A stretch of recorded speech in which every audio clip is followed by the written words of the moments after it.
We are here with head coach Orlando Salinas of the A&M-Kingsville softball team after a 3-1 weekend.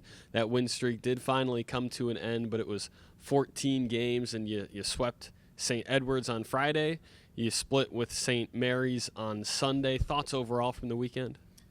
I thought this weekend, when you got a streak going, it kind of, you don't want to put pressure on them, and you're hoping they don't put pressure on themselves, but I think we started pressing just a little bit, and man, what a streak! 14 games in the Lone Star Conference. That's not an easy feat, and we pulled it off. And now, hey, we hit the road to Lubbock Christian, and let's start another one. Now I got to talk about the high octane finishes, both series. So game one against St. Ed's and game one against St. Mary's went to extra innings and had you guys walk it off. It was a ball and grand slam on Sunday. It was a Megan Geyer return to a pinch hit, 2 RBI double on Friday.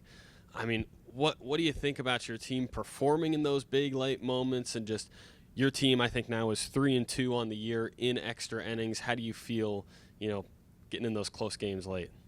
Well, we were talking about it the other day, me and Corky, and the school that we come from, of teaching and our mentors, we played for a school called Moody High School, and it's in Corpus Christi. And my dad started that program, and it got to a point where they used to say Moody Magic, that they couldn't wait to go and see them, and because they would always seem to come back in the later innings. And so they came up with that phrase, Moody Magic.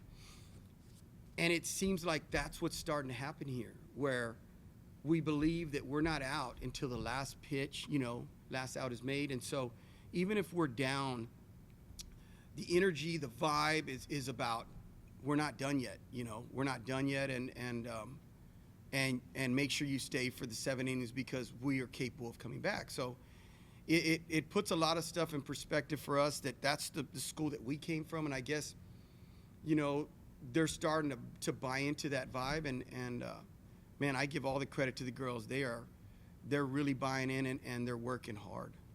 Talked about the girls buying in there. We've mentioned it a lot, but so many freshmen, so many underclassmen. Let's talk about that and how they fit into all of the late game play. You've won and lost a lot of games in the 6th, the 7th inning.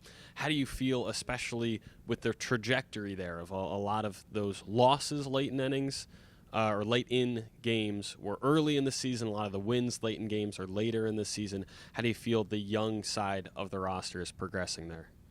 They definitely, we were preaching a lot in the fall about how tough the Lone Star Conference is, and you can preach all you want, but until they get in the wars, then they can really start to grow and realize.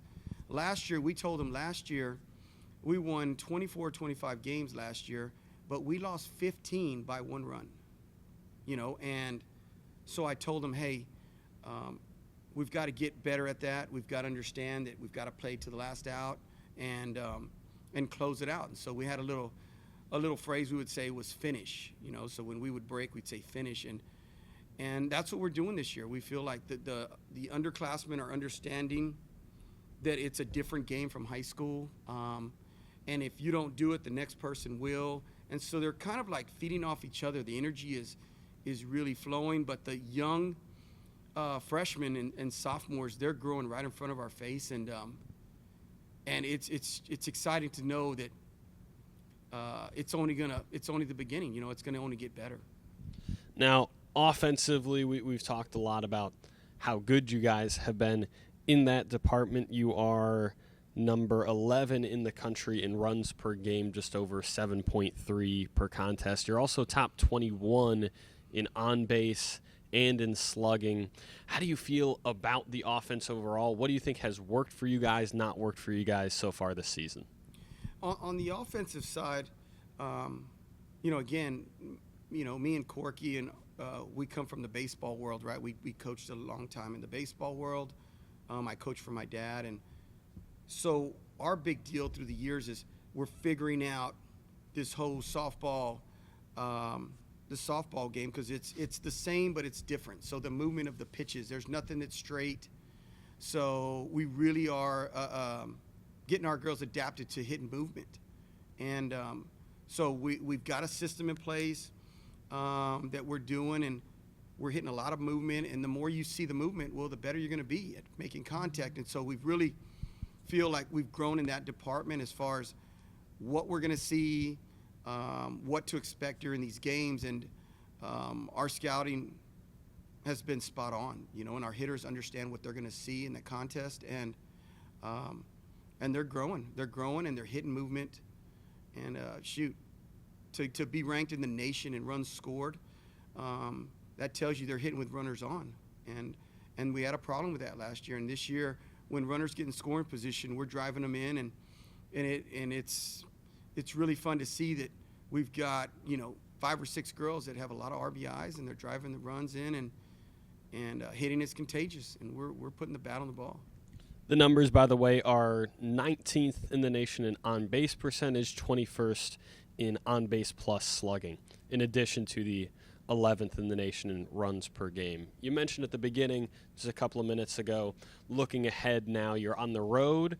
It's Lubbock Christian Friday, Midwestern Sunday. A little bit earlier, I believe the Lubbock games are 3 and 5. Mm-hmm. But what have you seen from them? What are you thinking game plan-wise going into the Lady Chaps and then the Mustangs? Well, like Lubbock Christian, again, Coach Hayes, he's also from the baseball world. So we grew up. His dad was the head coach at Texas Tech. My dad was the coach at A&M Corpus, and we were the young kids, in the dugout. And now he's in the softball world also, and so we know they're a very good team. They're very well coached. They're very similar to us, where they're going to swing the bat. He recruits girls just like we do. That we feel like they play softball, but they play a lot like baseball. They're aggressive and they swing the bat, and so he's going to have a lot of similarities like us. But I feel like, hey, we're going to get out there and let's do what we do, stick with our plan, and it's going to be a war. It definitely is. At MSU, when we go and play them, they got a nice yard. They always seem to get after it with us. They get after it. They play hard. They've got a couple girls over there that I was recruiting that ended up going over there. So I know they're going to play hard against us, but we're looking forward to it. And it is on the road. Home field advantage is real, but we're real comfortable playing on the road. I think we're like 11 and 4 on the road or something this year. So we've had some success on the road, and when we go on the road, man, we stay really well. We eat really well, and the girls seem to really bond, and I think that's part of it. Is you hit the road and all the all of our players get to bond just a little bit more, and it helps our team culture, team morale. 9 and 3 on the road this season, by the way. Thank you, Coach. That's all I've got for you. You got it.